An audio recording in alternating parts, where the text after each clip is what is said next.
자, 오늘 우리 오전에 하나님 말씀 이제 보도록 하겠습니다. 출애굽기입니다. 출애굽기 33장 14절. 출애굽기 33장 14절. 한 절만 보도록 하겠습니다. 다 찾으셨습니까? 제가 받들어 읽겠습니다.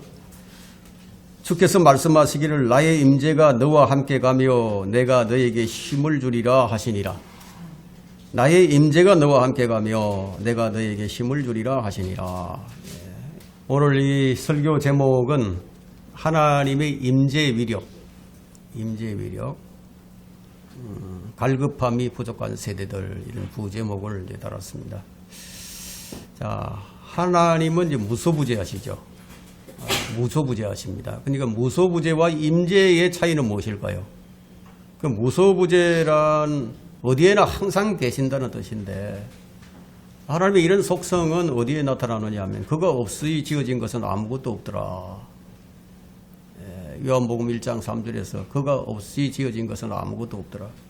하나님은 모든 것에 어디에든지 다 계신다는 거예요. 그분은 만물을 지으시고 만물을 붙들고 계시고 만물을 섭리로 운행하신 분이십니다.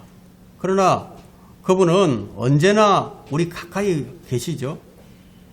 누구나 그분을 감지하고자 한다면 그분을 만날 수 있다고 성경은 말씀하고 있습니다. 그렇다면 하나님의 임재란 무엇입니까? 하나님의 임재. 무소부재하신 하나님이 자신을 나타내는 장소가 임재죠, 임재. 그분을 나타낸다는 거예요. 예를 들면 예수님께서 말씀하시기를 두세 사람이 내 이름으로 모인 그곳에 나도 함께 있으리라. 그러면 어떤 장소를 얘기하는 거죠. 그죠? 그리스도인들을 잡으러 가던 사울이라는 이 젊은 청년이 그리스도를 만나게 됩니다. 그리스도인을 잡아 죽이는 사람이었어요. 그러면 그런 상태에 있는 이 사람이 자신의 의지로서 그리스도를 찾을 수 있는 상태가 아니죠. 전혀 아니었어요. 그러므로 하나님께 이끄는 것, 하나님께 이끌림을 받는 것, 이것은 항상 자신의 의지의 선택은 아니라는 거죠. 그럼 뭔가가 더 있는 거예요. 오늘 여러분들이 그 뭔가가 있는데 그것이 무엇인지를 여러분들이 아시기를 바랍니다. 어떤 사람은 술을 마시다가 갑자기 자리를 박차고 뛰쳐나와가지고 주님을 만나서 변화를 받는 사람이 있어요. 하나님이 바로 그곳 술집에도 계셨어요. 예를 더 들자면은 주님을 배반한 제자들이에요. 이제 부활하신 주님을 만났어요. 만나고 목격도 하고 대화도 나누었어요. 그렇지만 그들은 자신의 본업으로 되돌아갔습니다. 갈릴리 바다로 낙향을 했습니다. 그러자 주님께서 찾아오셨어요. 뭔가가 더 있는 거예요. 부활의 주님께서 성천하시기 직전에 제자들에게 당부하신 말씀이 있는데, 위로부터 오는 능력을 입을 때까지 예루살렘 도성에서 기다리라는 말씀을 주셨어요. 뭔가가 더 있는 것이 분명하죠? 근데 그렇게 생각할 수밖에 없는 이유가 뭐냐면 뭔가를 체험하고 딴판이 되는 사람들 때문이에요. 오순절날 주님의 약속대로 성령께서 임하시자 그들이 딴 사람이 되어버렸습니다. 그들이 바로 하나님을 쫓는 사람들이에요. 저는 이제 여태껏 성경을 읽고 공부를 하면서 참으로 주님을 만났던 사람, 참으로 주님을 만난 후에 타락을 해서 하나님께 반역한 사람들은 한 번도 본 적이 없어요. 그런 사람을 내가 성경에서 발견하지 못했습니다. 한번 하나님의 영광을 체험하게 되면요, 그분께 등을 돌리거나 그분의 손길을 잊을 수가 없어요. 그게 그분의 임재입니다. 임재. 임재를 경험한다는 것은 어떤 단지 그 논정이나 아니면 교리가 아니라 체험이에요. 체험. 그래서 바울은 내가 믿는 그분을 알고 이렇게 얘기합니다. 내가 믿는 그분을 안다는 거죠. 그렇다면 교회에서 많은 사람들이 있죠. 그런데 내가 믿는 그분을 내가 알고 이렇게 말하는 사람들도 많이 있어요. 그러나 안타깝게도 영광 중에 계신 그분을 만나지 못한 사람들도 많이 있다는 거예요. 그래서 사람들이 교회 앞문으로 들어왔다가 뒷문으로 이제 빠져나가는 이유가 뭘까요? 예? 왜 교회 앞문으로 들어왔다가 뒷문으로 빠져나갈까요? 그것에서 정말로 하나님을 만나서 전능하신 하나님의 그 위엄과 그 능력을 접하기보다는 어떤 인간이 만든 프로그램 속에서 사람들을 더 많이 만났기 때문이다. 바울이 주님을 직접 만났던 것처럼 우리에게도 그와 같은 체험이 필요하다는 거예요. 왜 사람들이 믿음이 자꾸 흔들립니까? 왜 사람들이 자꾸 배신을 때립니까? 하나님은 어디에도 계시지만 그분의 존재가 특정한 장소와 특정한 때에 집중적으로 임하시는 경우가 있다는 거예요. 우리는 그것을 가리켜서 하나님의 임재다 이렇게 얘기합니다. 그럴 때 사람들은 하나님이 친히 그 장소에 계심을 강하게 느끼는 거예요. 하나님의 역사심을 강하게 느끼게 된다는 거예요. 하나님은 정말 어디에나 다 항상 계시지만 어떤 특정한 때 거기보다는 여기에 더 많이 계신다는 거예요. 그것을 광야에서 성막에서 다 보여주셨습니다. 미리. 그것은 하나님은 다른 곳보다 다른 한 곳에 다른 때보다 한 시점에 더 강하게 집중하여 계시하실 때가 있다는 말이에요. 이 개념은 좀 신학적으로 좀 불편하게 느껴질지도 몰라요. 하지만 그분이 내 이름으로 불리는 내 백성이 겸손해지고 기도하면 내 얼굴을 찾으면 라고 말씀하신 까닭이 무엇일까요? 이스라엘은 이미 하나님의 백성인데 그 무엇을 더 구해야 한다는 거죠? 그럼 그것을 그리스도인에게 대입을 해보면 우리 안에 성령께서 계시는데 그럼 우리가 왜 그분의 얼굴을 구해야 한다는 말인가? 라고 대입할 수가 있겠죠? 왜 그분의 얼굴을 구하라고 말씀할까요? 왜냐하면 그분의 얼굴이 향하는 곳으로 그분의 마음이 흐르기 때문이에요. 우리는 하나님의 자녀이면서도 그분의 마음을 얻지 못할 수도 있어요. 육신의 부모가 자식을 버리지는 않지만 자식이 못마땅할 때도 있는 거죠. 그렇죠? 하나님께서는 모든 세대에 그러니까 지금 이 역사 속에 하나님의 자기 백성들에게 이제 말씀하셨어요. 그들이 하나님의 얼굴을 구하고 그 악한 길에서 떠나게 되면 하나님께서 하늘에서 듣고 그 땅을 치유해 주시겠다고. 자, 이 말씀은 악한 길을 가는 하나님의 자녀들에게 하신 말씀입니다. 하나님의 얼굴을 구하지도 않고 그분 언저리에서 그냥 빙빙 이렇게 맴도는데 그렇게 만족하고 있는 것도요. 사실은 악한 길의 일면입니다. 그것도 악한 길이에요. 하나님의 시선과 마음을 내게로 돌려놓는 유일한 방법이 무엇일까요? 내게 원함이 있어야죠. 갈급합니다. 이게 갈급함. 우리는 회개하고 그분의 얼굴을 찾으며 구해야 합니다. 하나님은 어디에나 계시지만 그 얼굴과 마음을 어디로나 향하시는 것은 아니라는 거예요. 그래서 그분은 우리에게 자신의 얼굴을 구하라고 말씀을 하십니다. 마치 우리가 이제 어린아이처럼 그분의 무릎에 기어 올라서 그분의 얼굴을 내게로 향하게 한 때가 여러분 언제 있었습니까?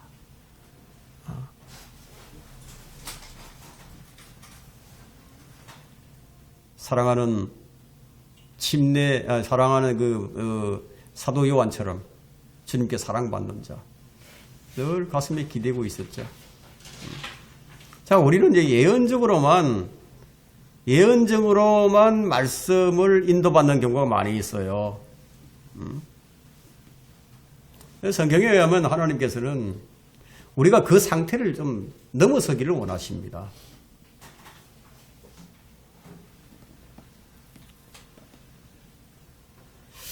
오늘날 이 설교들이 말이죠.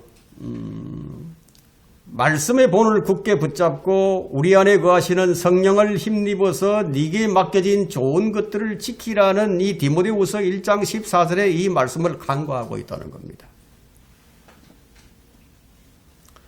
하나님은 우리가 그분을 향해 마음이 한결 좀 민감해져서 그야말로 눈빛만으로도 인도받는 데까지 이르기를 원하십니다. 찰스 피니 목사님의 간증이었어요. 그의 눈빛만으로도 구원에 이르게 하는 성령의 역사가 일어났었음을 들을 수가 있습니다. 부모의 눈빛만으로도 자식들은 그 시선 속에 그 훈계가 들어있지 않습니까? 그것을 느낀단 말이에요. 그걸 읽을 수가 있어요, 자식들은. 여러분은 하나님의 얼굴에 나타난 감정을 읽을 수가 있습니까? 그분의 마음이 향하는 곳이 어디인지 알 만큼 여러분의 마음이 그토록 민감하느냐, 그걸 말하는 거예요. 그분이 여러분의 움직임에 눈길을 보내실 때 여러분 뭐라고 얘기할 수 있겠습니까? 내가 이건 할 수 있습니다. 내가 이거 할 수 없습니다. 내가 거기는 갈 수 있습니다. 그렇게 얘기할 수 없어요. 하나님의 임재를 경험한 제자들은요, 한 번도 노한 적이 없었습니다. 그래서 그리스도 안에는 노는 없어요. 노는 없고 예수만 있을 뿐이라는 거예요. 그리스도 예수 안에는 예수만 있느니라. 베드로는 주님의 시선에 죄를 깨달았습니다. 새벽에 닭수탉이 울음이 수탉이 울자 그는 민감한 마음으로 통곡을 합니다. 하나님은 어디에나 계시지만 그 얼굴과 마음이 어디로나 향하시는 것은 아니라는 거예요. 그래서 그분은 우리에게 자신의 얼굴을 구하라고 말씀하십니다. 물론 우리가 예배할 때 그곳에 계시죠. 하지만 여러분이 갈급함으로 어린아이처럼 그분의 무릎에 올라와 앉아서 그분의 가슴에 기대어서 그렇게 할 때가 언제였느냐는 거예요. 그분과의 친밀함, 하나님 원하시는 그거예요. 그분과의 친밀함. 우리가 갈급해야 하는 것이 무엇입니까? 그분의 임재예요. 그분의 임재의 능력. 하나님의 영광을 접한 이 모세는 그 얼굴의 영광에 잔향에 빛이 남아 있었습니다. 그런데 그 얼굴이 너무너무 빛이 나서 사람들이 그 모세의 얼굴을 쳐다보지 못해서 모세가 자기 얼굴을 수건으로 이제 가려야만 했습니다. 그러니까 이제 물건이든지 사람이든지 하나님의 임재에 이제 영광의 임재에 노출이 되게 되면은 그분의 영광이 물리적으로 배어들기 시작한다는 거예요. 여러분, 이 지성소가 어떤 곳이었는지 한번 상상을 해보세요. 지성소. 하나님이 어떤 장소에 찾아오시면 아주 희한한 일이 이제 벌어집니다. 단지 그분이 거기 계시기 때문이에요. 야곱과 그의 가족이 베델을 향해서 떠나자 재미있는 일이 일어납니다. 창세기 35장 5절에 보시면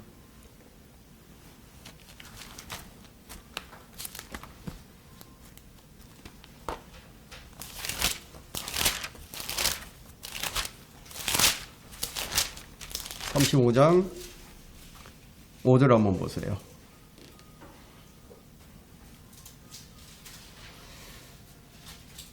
그리고 그들이 길을 갈 때 하나님의 공포가 그들 주위에 있는 성읍들 위에 임함으로 그들이 야곱의 아들들을 뒤쫓지 못하더라.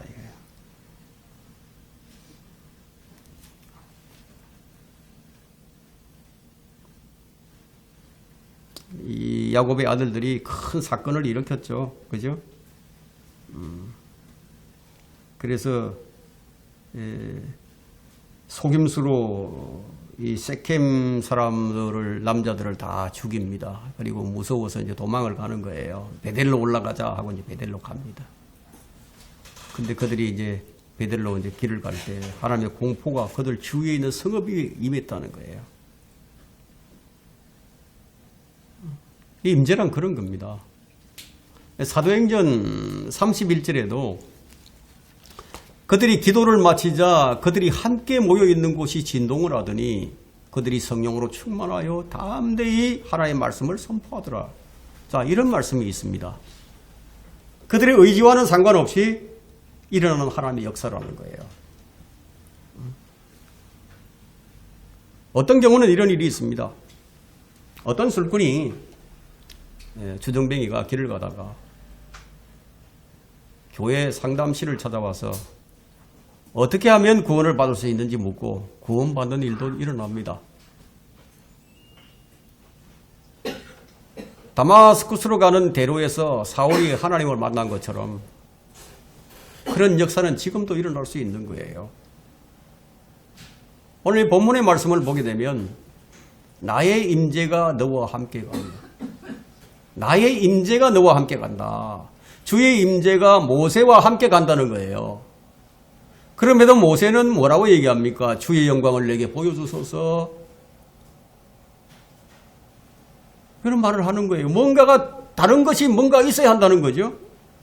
그러니까 모세와 야곱은 주의 천사를 만났을 때 아주 비슷한 부분이 있습니다. 그들은 주의 천사를 끝까지 붙들고 늘어지는 아주 근성이 아주 공통점이었습니다. 그럼 주의 임재가 함께 했던 모세가 누린 특권은 무엇입니까? 그는 하나님의 목전에서 하나님의 은혜를 발견했죠. 하나님을 발견한 것은 과거예요, 이제. 근데 모세는 하나님의 길을 알기를 원했어요. 그것 또한 하나님의 은혜를 발견하기 위함이었어요. 자, 이것은 하나님의 임재가 지속되어야 함을 알 수 있는 거예요. 이 내용이 얼마나 정확히 일치하는지 히브리서 4장 16절에서 우리가 발견할 수가 있습니다. 자, 구원받은 우리예요. 구원받은 우리입니다. 그러므로 우리가 은혜의 보좌로 담대히 나가자. 이는 우리가 자비를 얻고 필요할 때 도우시는 은혜를 발견하기 위함이라요.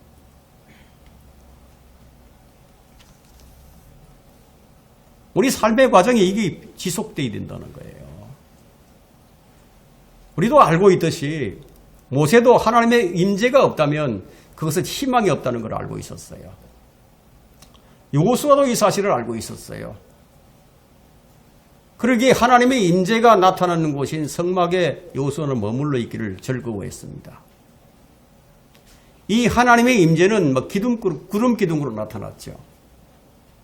이 구름 기둥은 이스라엘 민족이 광야의 여정에 있는 동안 항상 동행을 했습니다. 이것은 무엇과도 같으냐 하면 이 예표는 내주하시는 성령님을 나타냅니다. 하지만 하나님의 임재가 함께 했지만 특정한 사람만이 동행을 하고 나머지는 함께 하지 못했던 것처럼 우리 역시 성령께서 내주하시지만 그 특권을 누리지 못하는 사람들이 많이 있다는 거예요. 그래서 우리는 주님과 동행하는 임재가 늘 있어야 한다는 거예요. 그럼 우리가 기름 부음을 받았는데 첫 번째 그 기름 부음의 참 목적은 무엇입니까? 기름을 치면은 기계가 원활하게 잘 돌아가죠. 하나님의 기름 부음이 인간에게 부어지면 매사가 더 원활해집니다. 성경에서 기름 부음과 그 목적을 가장 잘 보여주는 그림 중에 하나가 어디서 나오느냐? 에스더서에 나옵니다. 에스더가 페르시아 왕 앞에 나가고자 할 때 모략 기름과 향품에 계속 몸을 적시면서 규칙대로 1년간을 몸을 정결케 해야만 했습니다.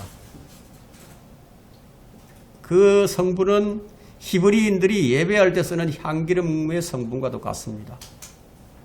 그녀는 왕과의 하룻밤을 위해서 1년을 준비합니다. 그렇게 기름에 흠뻑 적셔지는 동안에 에스더 곁에 다가오는 모든 남자는 향기가 참 좋구나 느끼게 되죠.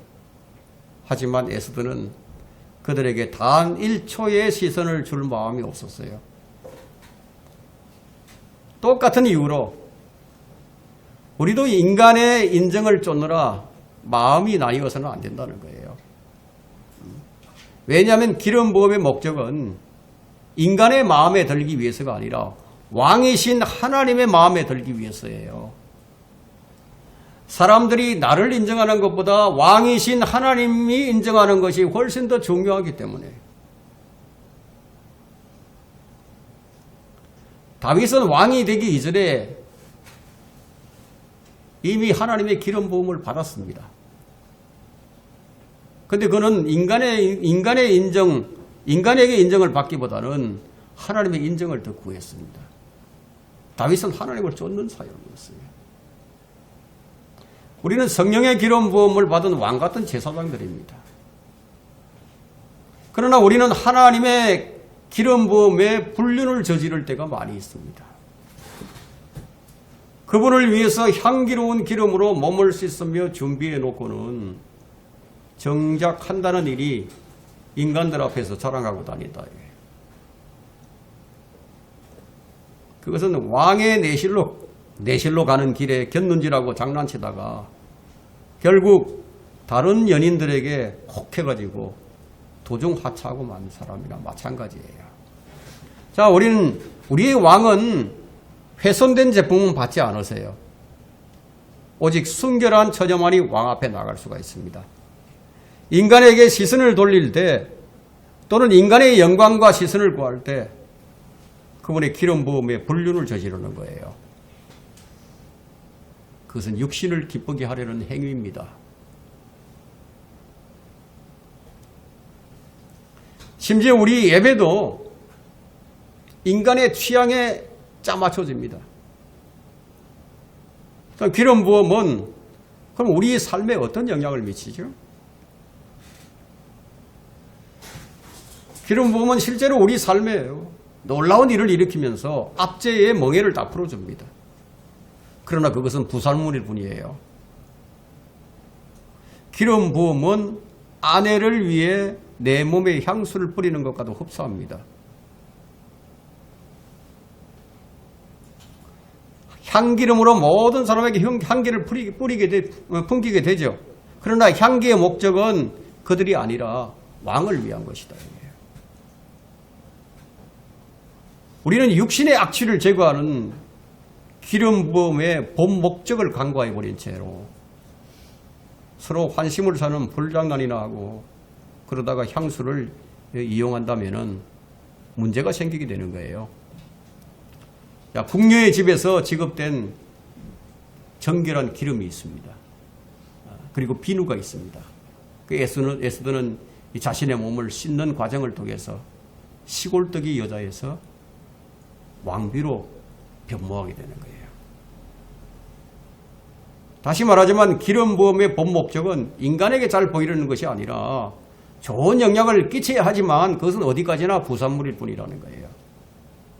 진짜 목적은 왕의 방에서 그분의 총애를 얻는 겁니다. 지금 우리의 육신은 하나님께 악취를 풍기고 있어요. 우리 육신은 그렇습니다. 그럼 기름 부음을 통해서 우리는 왕 앞에 합당한 자가 되어야 한다는 거예요. 에스더가 기름 부음으로 시골뜨기를 왕비로, 기름 부음은 시골뜨기를 왕비로 만들어주고 총애받는 신부로 가꾸시는 하나님의 과정이라고 보면 되는 거예요. 자, 우리는 설교를 할 때 기름 부어달라고 기도를 합니다. 기름 부음으로 우리의 예배나 설교가 더 좋아질 수 있어요. 다만 우리가 기억해야 할 것은 기름 부음이 개인에게 임하든 예배를 드리는 온 회중에게 임하든 그것이 끝이 아니라 시작이라는 사실이에요. 시작이에요. 오늘날 우리들 가운데 기름 부음에 불륜을 행하는 자들이 참 많이 있습니다. 기름 부음의 최종 목표는요, 휘장을 지나고 그분의 영광 안으로 들어가도록 준비시키는 것임을 깨닫지 못한 채로 불륜을 저지른다 이거예요. 왕의 방인 지성소는 기름 부음 받은 자들을 기다리고 있는 거예요. 성소의 모든 물품에는 글자 그대로 거룩한 기름을 바르게 되어 있죠. 제사장의 옷도 예외가 아니었습니다. 제사장은 곱게 간 향을 취해서 공간 자체를 거룩하게 만들어야만 했습니다. 여러분 레위기를 한번 보세요. 레위기 16장.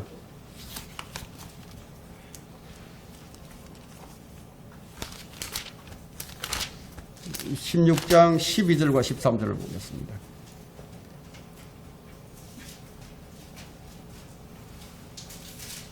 레위기 16장 12절 13절.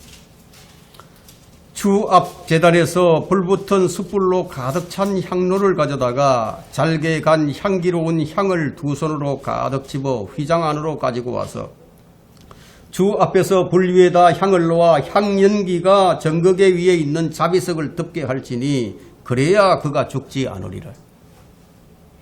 그래야 안 죽는다 이거예요. 구약의 이제 규례에 따르게 되면 대제사장은 1년에 한 번씩 지성소로 들어가는데 들어가기 전에 마지막으로 한번 흔드는 향로에다가 향을 담아요. 그리고 휘장 안으로 들어가 집어넣는데 두 손으로 향로를 들이밀고 이 짙은 연막을 막 핑 피우는 거예요. 그 이유는 이제 정거계를 가려서 죽음을 면하기 위함이었다는 겁니다. 제사장은 연기를 충분히 피워가지고 하나님의 임재에서 자신의 몸을 가려야만 했습니다. 지성소를 연기로 채운 것은 밀폐된 장소에서 하나님의 임재를 경험하고도 살아나기 위해서입니다. 살아남기 위해서. 그럼 기름 부음의 참 목적은 뭐예요? 그분의 임재죠. 그분의 임재를 경험하고 그분의 총애를 얻는 것이죠. 지금 우리의 육신은 하나님께 악취를 풍기고 있습니다. 그래서 우리는 기름 부음을 통해서 우리는 왕께 합당한 자가 되어야 한다는 겁니다. 기름 부음은 시골떡이를 왕위로 바꾸는 하나님의 과정이다. 여러분 이렇게 이해를 하셔야 됩니다. 두 번째는 육신에서 영광으로 건너가는 지성소로 들어가는 길이 열려 있습니다. 육신에서 영광으로 지성소로 들어가는 길이 열려 있다. 누가복음 23장 45절에 보면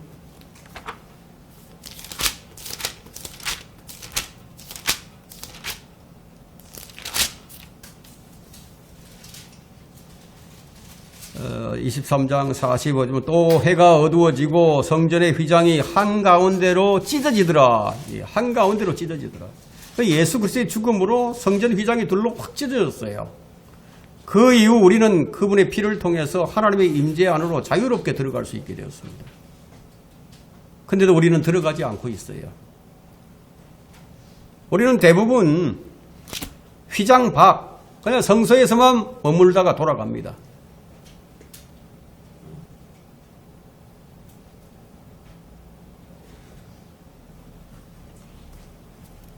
새로 열린 가능성에 잔뜩 흥분만 할 뿐이지 정작 그분이 원하시는 지성소로 들어가지 않는다. 지성소는 하나님의 임재를 경험하는 곳이에요. 그래서 기름 부음의 목적은 우리를 육신에서 영광으로 건너가게 하는 거예요. 구약의 제사장들은 하나님의 영광이 장난이 아님을 본능적으로 알고 있었습니다. 그래서 대제사장이 휘장 안으로 들어가기 전에 그의 발목에다가 끈을 묶어요. 끈을 묶어가지고 들어갑니다. 교만한 마음이나 아니면 죄중에서 하나님의 임재로 들어간다. 그러면 거기서 살아나오지 못한다는 거예요. 그 경우에는 안에 죽었으니까 들어갈 수는 없잖아요. 그러니까 발목에 끈을 매달았으니까 끄집어내는 거예요. 시체를 밖으로 끄집어내는 거예요. 오늘날도 우리는 똑같은 문제를 직시해야 됩니다. 교회사를 보게 되면 그분의 영광을 알았던 사람들이 참 많이 있었습니다. 어떤 목사는 기도실에서 늘 기도를 하는 중에 그냥 엉금엉금 기어 나올 수밖에 없다고 고백하는 사람이 있습니다. 너무 하나님으로 충만해서. 너무너무 충만해가지고. 성령 충만이란 그런 거예요. 찰스 피니 목사님은 그와 마주치는 사람에게 말 한마디 하지 않아도 눈빛만 주고서도 그 사람이 죄를 깨닫고 즉각 그 자리 회심의 자리로 이끌었다고 그의 전기에 쓰여 있습니다. 우리는 내 뜻을 하나님의 일에 맞춰야 합니다. 그분이 하시려는 일을 우리 인간의 악취나는 그런 쓰레기가 막는다면 그분은 어떻게 하시겠습니까? 그 쓰레기 더미를 치워버리고 갈급한 자를 찾으시겠죠. 그래서 성경에 누가복음 19장 40절에는 우리가 침묵한다면 돌들이 즉시 소리를 지르리라고 그렇게 쓰여 있어요. 왜 이런 말씀을 주셨을까요? 그만큼 인간이 순종하지 않는다는 거예요. 교회가 하나님을 찬양하고 그분께 순종하지 않는다면 그분이 그렇게 할 사람들을 다시 이렇게 세울 거라는 겁니다. 하나님의 골칫거리가 뭘까요?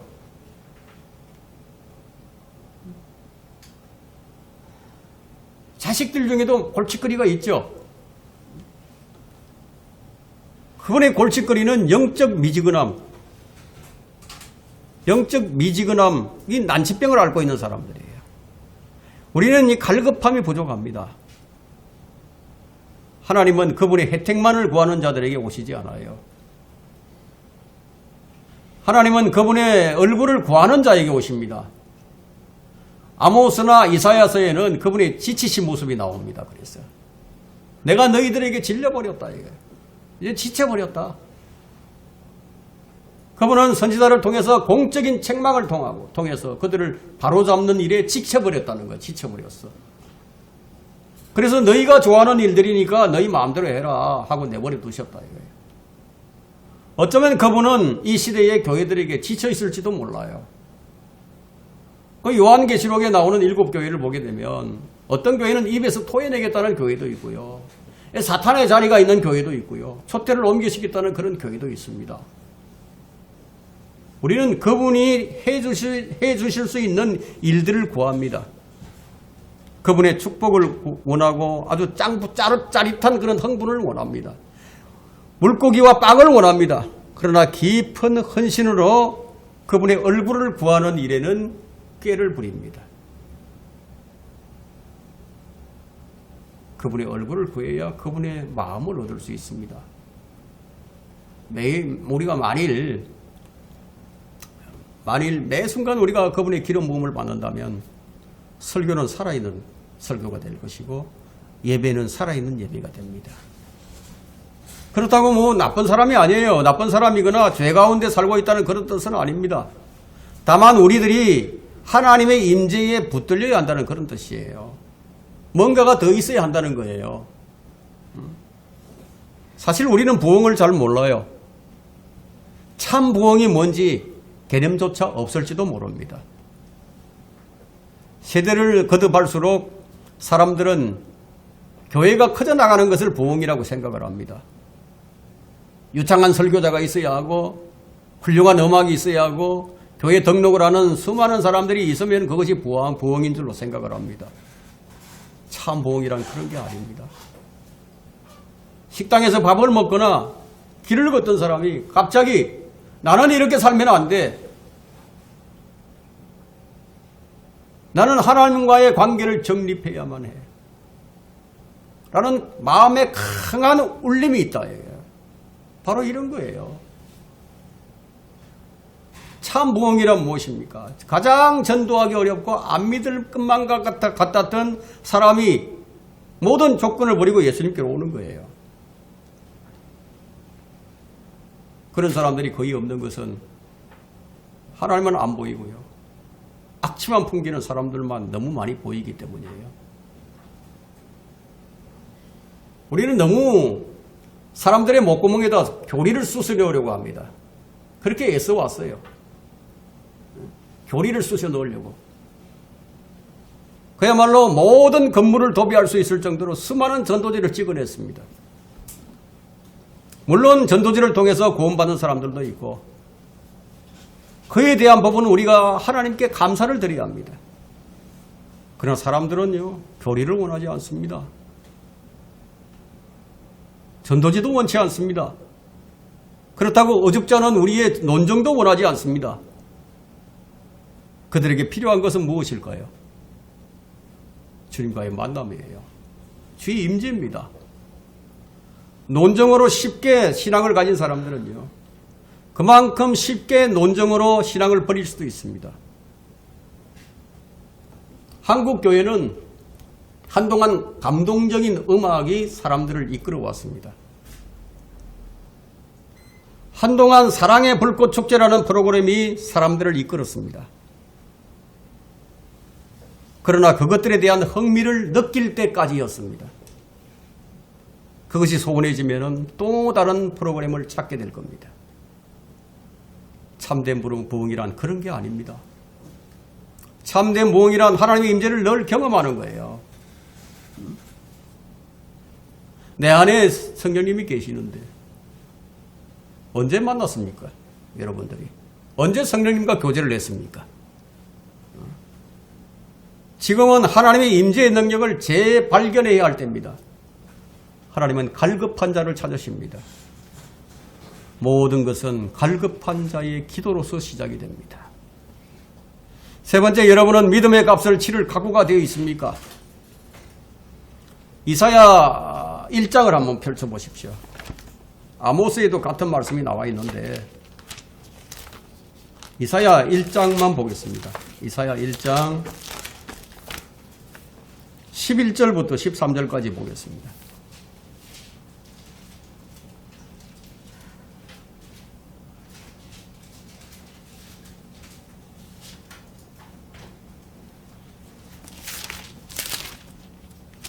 이사야 1장 11절부터 13절.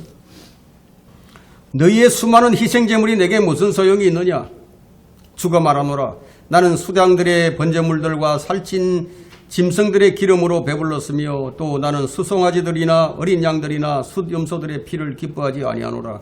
너희가 내 앞에 나타날 때 너희 손에 이것을 가져와 내 뜰들을 밟으라고 누가 요구하였느냐? 헛된 예물을 더 이상 가져오지 말라. 분향은 내게 가정함이요 새 달들과 안식일들과 집회를 모으는 것도 내가 견딜 수 없으니 심지어 엄숙한 모임까지도 악한 것이니라. 악한 것이라고 얘기하고 있죠. 아모스 4장을 한번 펼쳐보겠습니다.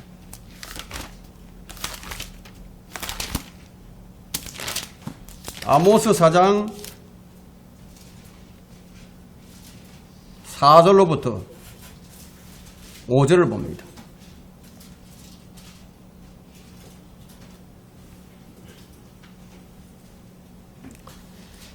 베델로 와서 범죄하며 길갈에서 죄를 더하고 매일 아침 너희 희생제물을 가져오며 매일 아침이에요. 매일 아침. 매일 새벽기도를 하면 뭐합니까? 매일 아침 너희 희생제물을 가져오며 3년 후에 너희 11조를 가져오고 누룩과 함께 감사의 희생제물을 드리며 자원하는 제물을 선포하고 공표하라. 오 너희 이스라엘 자손들아 이것이 너희가 좋아하는 것입니다. 주 하나님이 말하노라. 하나님께서 좋아하시는 것, 우리가 좋아하는 것 언제나 별개입니다. 우리는 이런 사례를 성경에서 얼마든지 찾을 수가 있습니다. 하나님이 좋아하시는 예배와 우리가 좋아하는 예배가 같지 않다는 거예요. 인간의 비위에 맞춰서 예배 순서를 정할 때가 너무 많죠. 우리는 가려운 데를 긁어주는 쪽으로 예배를 꾸미죠. 어떻게 하면 사람들이 좋아할까? 사람들의 흥미지수를 높이기를 원합니다. 다수의 교회들이 이렇게 꾸며져 있어요.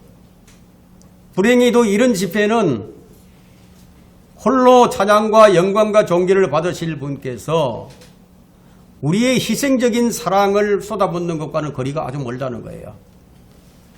너희들이 좋아하는 것이니까. 내가 좋아하는 것은 아니다. 하나님께서는 만민이 모여서 오락을 즐기는 것보다는 단 한 사람이라도 진정으로 하나님을 사랑하는 그 사람과 함께 있기를 원하신다. 우리는 하나님을 위한 파티를 마련해 놓고 그분이 원하는 것은 그분은 깡그리 무시한 채로 그냥 우리끼리 예배를 즐긴다. 시편 103편 1절을 보게 되면 이런 말씀이 있습니다. 주여 내 혼을 축복하소서가 아니라 오 내 혼아 주를 송축하라 해.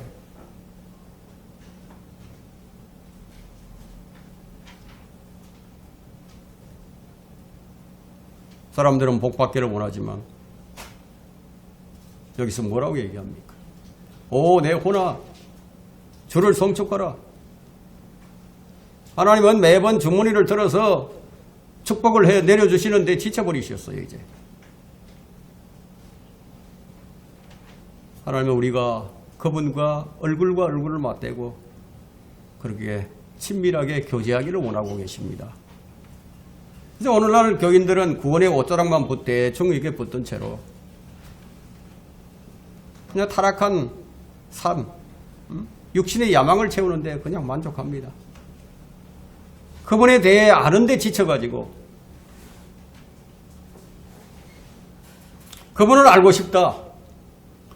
그분의 얼굴을 봐야 한다. 그것이 아니라 그냥 혼신의 힘을 다해가지고 어떻게 하든지 간에 휘장한 지성소로 들어가리라. 내가 할 수 있는 일이라면 뭐든지 다 하리라. 그냥 자기가 다 하려고 한다. 이게. 뭔가 있는 것을 몰라요. 그러면서 주여 뭐라고 얘기합니까? 주여 내게 축복을 해주소서. 그 무엇에 매달려 사는 겁니까? 그건 자기 자신에게 매달려 사는 거죠. 그래서 영적 기근을 면할 수가 없는 거예요. 우리는 지금 주님을 온전히 알지 못합니다.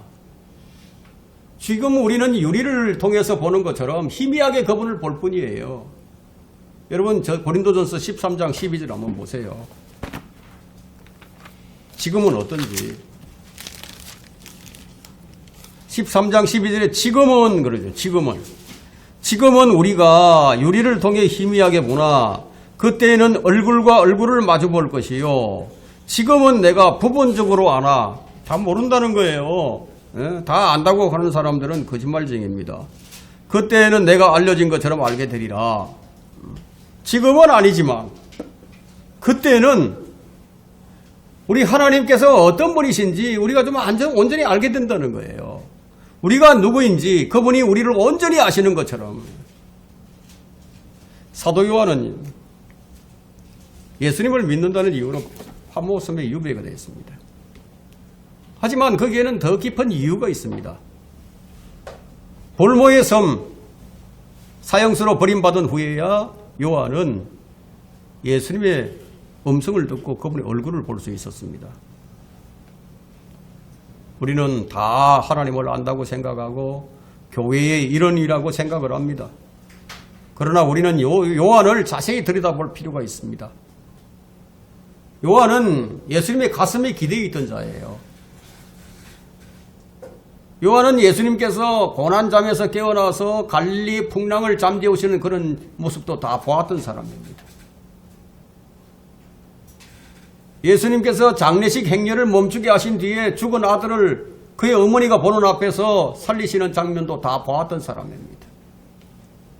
바로 그 사도가 이제 눈에 베일을 벗고 영광의 그분을 밤모습에서 봅니다. 요한은 주님의 머리털이 양털 같고 눈꽃은 불꽃 같고 용광로에 달군 빛나는 녹 같고 발은요. 근데 음성은 물소리 같은 그분을 만나고 그렇게 고백을 합니다. 그때 요한은 주님의 발 앞에 죽은 자 같이 되어버렸습니다. 3년 동안 예수님을 알았던 그가 왜 그랬을까요? 환상 가운데 주님을 본 순간은 그냥 요한은 죽은 자가 되어버렸다. 영광의 주를 보았기 때문입니다. 침례인 요한도 이 비밀을 알았어요.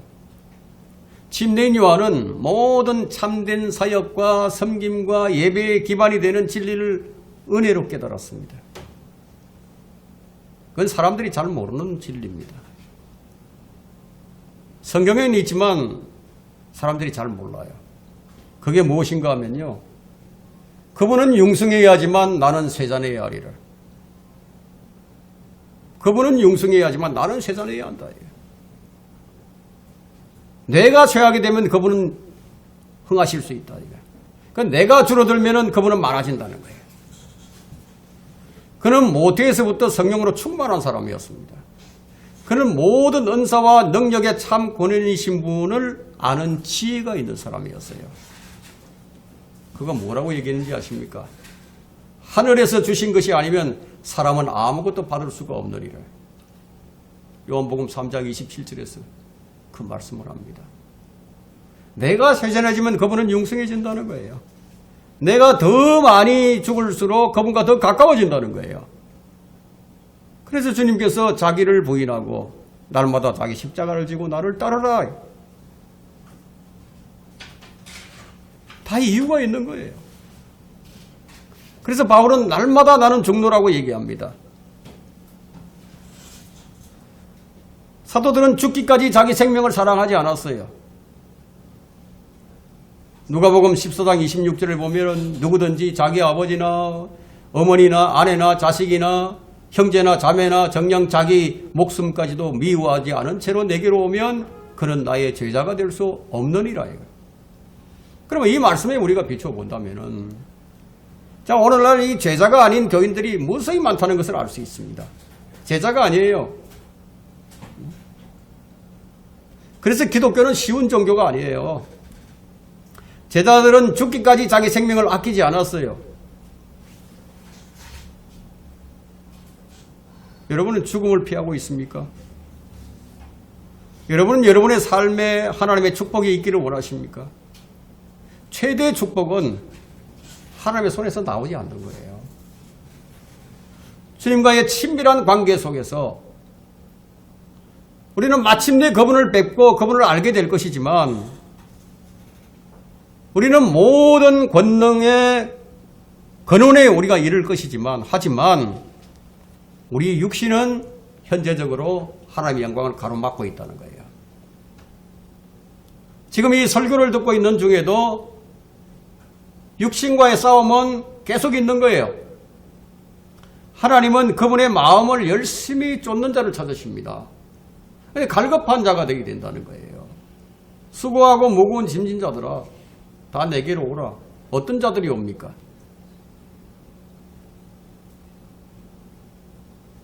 누가 잔잔한 초장과 시냇물을 찾습니까? 갈급한 자가 찾는 거죠. 우리는 성경에서 하나님 마음을 읽을 수가 있어요.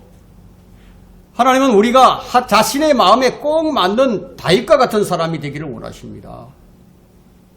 여러분, 하나님은 토기장이세요. 우리에게 말씀의 물을 부어가지고 우리를 반죽한 다음에 그분이 원하시는 모양으로 빚으신다는 거예요.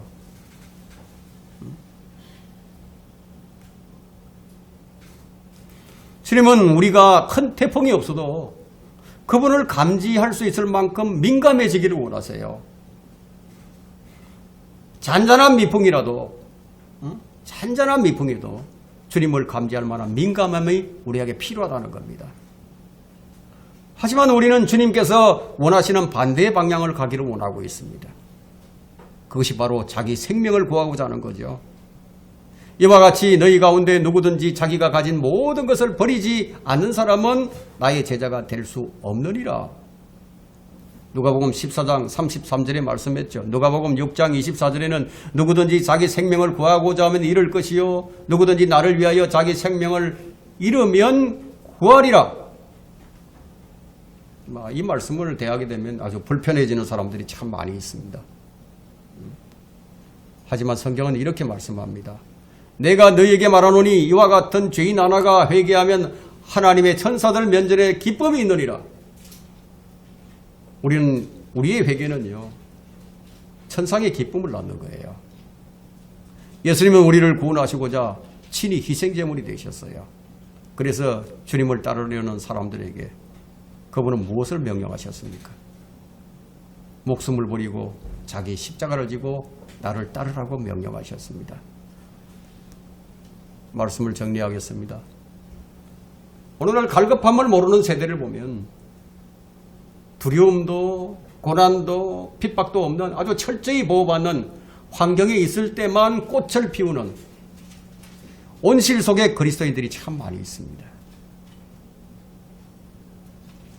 예수님의 이름을 부르면서 광야에 서서 같은 노래를 부르지만 그들에게 뭔가 큰 대가를 치러야 하는 상황이 일어나면 절대로 안 되는 거예요.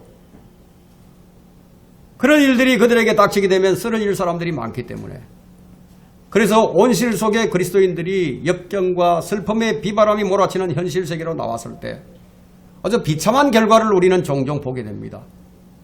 뜨거운 햇빛과 가뭄을 견뎌야 하는 상황이 되면요, 그들은 자신들의 뿌리가 자라지 않았다는 사실을 비로소 깨닫게 됩니다. 그들은 시들어가면서 이렇게 말합니다. 이렇게 되려고 내가 믿은 게 아닌데, 이렇게 되려고 내가 밖으로 나온 게 아닌데. 고난을 모르는 세대들의 신앙을 꼬집어서 풍자한 표현입니다. 교회가 온실 같다는 말은 교회가 경건의 모양을 다 갖추었다는 얘기예요. 참으로 좋은 환경이죠. 최현대식 건물에 없는 게 없어요. 체육시설까지 완벽합니다. 그러나 핍박받는 교회는요, 성경 세미나도 없어요. 성가대도 없습니다. 예배 음악도 없습니다. 그들의 환경은 매우 열악합니다. 예배로 모이다가 발각이 되면 처참한 대가를 치러야 했습니다. 오래전 중국에서 있었던 일인데요,